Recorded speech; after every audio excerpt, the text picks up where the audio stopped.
નમસ્કાર દોસ્તો, હું છું નિકુલ રાવલ. હું વર્લ્ડ ઇનબોક્સ એકેડમી સાથે સંકળાયેલો છું. દોસ્તો, આવનારા સમયમાં ઘણી બધી સરકારી નોકરીઓ માટેની વિવિધ સ્પર્ધાત્મક પરીક્ષાઓ આયોજિત થવાની છે અને ગુજરાતના હજારો યુવાનોને સરકારી નોકરી મેળવીને એક સારી કારકિર્દી બનાવવાની તક મળવાની છે. દોસ્તો, જે કંઈ પણ પરીક્ષાઓ નજીકના સમયમાં આયોજિત થશે એ બધામાં સૌથી નજીક છે એ છે 6ઠી માર્ચની પીએસઆઈ પ્રિલિમ પરીક્ષા. અને ગુજરાતના ઘણા બધા વિદ્યાર્થીઓ પીએસઆઈ બનવા માટે ખૂબ સારી મહેનત કરી રહ્યા છે. ગાંધીનગર સહિત તમામ શહેરોમાં વિદ્યાર્થીઓ તૈયારી કરી રહ્યા છે.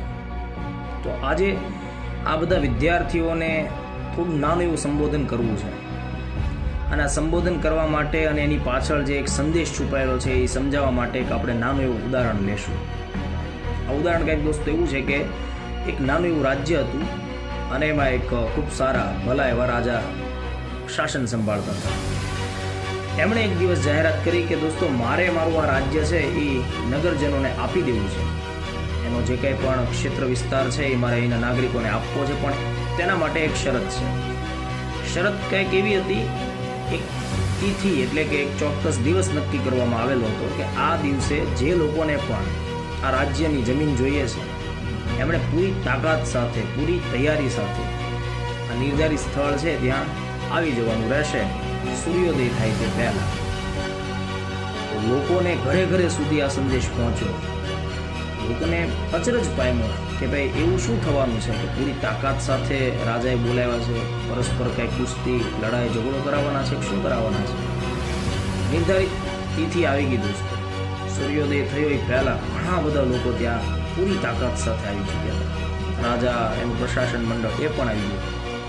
મંત્રીએ કેટલાક નિયમો જાહેર કર્યા છે કે જો ભાઈ, આપણા જે રાજા સાહેબ છે, રાજાજી એવું નક્કી કરે છે કે આ રાજ્યની જે ભૂમિ છે એ નાગરિકોને આપી દેવી છે, પણ એના માટે અલગ અલગ દિશાએ બધાએ દોડવાનું રહેશે અને સાંજ પડે ત્યાં સુધીમાં જે વ્યક્તિ જે દિશાએથી પરત ફરશે પાછો, જેટલા દૂર સુધી ગયો હશે ત્યાં સુધીની જમીન રાજા સાહેબ છે એ સાંજે એમને પોતાના રાજકીય ફરમાનમાં લખી આપશે.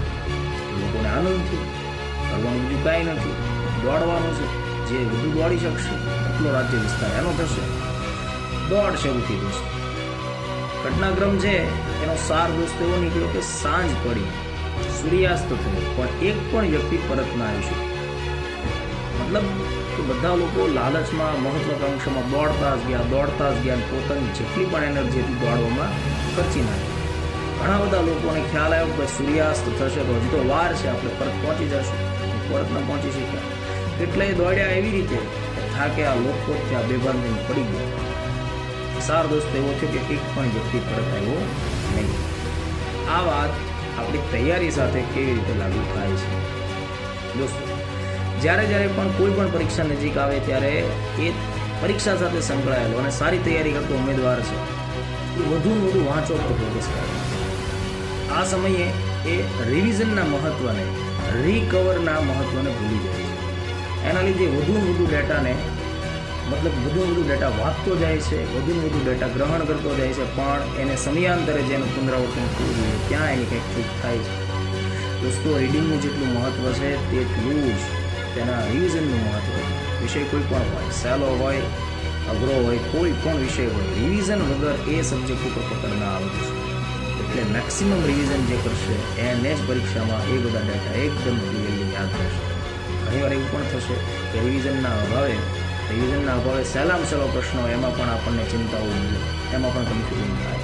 તો નજીકની પરીક્ષા હોવાને લીધે સામાન્ય રીતે કોઈ પણ ઉમેદવાર હોય દોસ્તો, તેની ગમે તેટલી તૈયારી હોય, વસ્તુ એવી બનતી હોય છે કે જેમ પરીક્ષા નજીક આવે તેમ વિદ્યાર્થીના મનમાં થોડી ચિંતા, થોડો ભય એ બધા ઉપજતા હોય છે. અને આપણું ક્ષેત્ર દોસ્તો એવું છે, કોલેજની જે પરીક્ષાઓ હતી, સ્કૂલની પરીક્ષાઓ એનાથી અલગ પડે છે. ત્યારે આપણે કોઈ ચોક્કસ પુસ્તકો જે વાંચીએ એમાંથી આપણા પેપર નીકળતા હતા, પણ અહીંયા આપણા કોઈ ચોક્કસ પુસ્તકો છે નહીં. મતલબ ટોપિક્સ છે પણ પુસ્તકો નથી. એના માટે તો આપણે ઓપન સોર્સ હોઈએ છીએ. ઓપન સોર્સની અંદર તો જેટલું વાંચો એ બધું ઓછું જ પડતું હોય છે. સ્પર્ધાત્મક પરીક્ષાનો દોસ્તો નિયમ છે, જ્યારે જે તે વ્યક્તિ સફળ થાય છે, સફળતાની યાદીમાં એમનું નામ ન પડે ત્યાં સુધી એના મનમાં ચિંતા રહેતી હોય છે.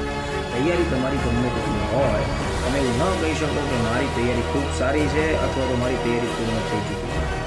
દોસ્તો, કહેવાનો સાર એમ છે કે પરીક્ષા માટે અધીરા બનવાના સ્થાન ઉપર જેટલું રીડિંગ કરો છો તેનું મેક્સિમમ રિવિઝન કરવા ઉપર પણ ધ્યાન દેવું જોઈએ. નહીંતર પહેલાં જેવું થશે કે આપણે ચાલી તો ખૂબ જોશું પણ ડેટા આપણને ભૂલાઈ જશે. ભૂલાઈ ગયેલા ડેટાનો આપણા માટે કોઈ ફાયદો કે કોઈ લાભ રહેતો નથી. બીજી એક બાબત દોસ્તો, કે તમારી તૈયારીમાં તમે વિચારો કે ભાઈ તમને આવડતા વિષયો કયા છે, એની એક યાદી બનાવો, એનું ઝડપથી પુનરાવર્તન કરો. કારણ કે ઓલરેડી તમને સહેલા લાગે છે, સરળ લાગે છે, તેના ઉપર તમે ઓલરેડી કામ કરી ચૂક્યા છો, તો એનું રિવિઝન કરવું સહેલું છે. તમને ટફ લાગતા હોય, જે તમારા માટે નવા હોય, એ વિષયો ઉપર ધીરજપૂર્વક જેટલા પણ દિવસો બાકી છે એમાં પ્લાનિંગ સાથે કામ કરો, તો ચોક્કસપણે એ વિષયો પણ તમને આવડી જશે. બીજી વાત કે કોઈ પણ પરીક્ષા તમે જ્યારે આપવા ઈચ્છો છો અને એમાં જો ખૂબ સારું પરફોર્મન્સ આપવા ઈચ્છો છો દોસ્તો, તો ઓછામાં ઓછા તેના 10 ક્વેશ્ચન પેપરને સોલ્વ કરો, ઇન ટાઈમ સોલ્વ કરો. મતલબ કે 1 કલાકનો પેપર હોય તો 1 કલાક ડિસિપ્લિન સાથે બેસો, OMR ઉપર સોલ્વ કરવાનો, OMR ભરો. 2 કલાકનો પેપર હોય તો એટલો સમય ફાળવો. પેપર જેટલા પણ વધુ સોલ્વ થશે એટલું તમને વધુ ને વધુ પરીક્ષાનો જે માહોલ છે એ અનુભવ હશે. એટલે પરીક્ષા કોઈ પણ હોય, ઓછામાં ઓછા 10 પેપરમાં જો આગળ રાખશો તો ચોક્કસપણે એ જે પ્રયોગ છે તમને ફાયદાકારક થશે. બીજું, તૈયારી તમારી આસપાસના બધા મિત્રો કરતા હશે, તો તમે તમારી તૈયારીની કમ્પેરિઝન એક પણ વિદ્યાર્થી સાથે ન કરો. કારણ કે દરેક વિદ્યાર્થીની તૈયારી છે એ અલગ અલગ હોય છે. દરેક વિદ્યાર્થીઓ એકસાથે તૈયારી શરૂ નથી કરી હોતી. એકાદ વિદ્યાર્થીના કોઈ વિષય મજબૂત હોય તો એના બીજા વિષયો નબળા પણ હોય. એટલે તૈયારી છે એ તૈયારી આપણે આપણા માટે કરીએ છીએ. તૈયારી તમે તમારી કારકિર્દી બનાવવા માટે કરો છો, તમે કોઈને બતાવવા માટે નથી કરતા. એમ જ રીતે કોઈ વ્યક્તિની તૈયારીથી તમારે ગભરાવાની પણ જરૂર નથી. જેટલો પણ તમારી પાસે ટાઈમ છે દોસ્તો, એનો મેક્સિમમ ઉપયોગ કરતા થાઓ. ફરીથી આપણે કોઈ નવી બાબત સાથે મળતા રહીશું. ત્યાં સુધી આપ સૌ વિદ્યાર્થીઓ આપની તૈયારીમાં એકદમ રચા પચાર્યો. ફરીથી મળીએ, ત્યાં સુધી જય હિન્દ, જય ભારત.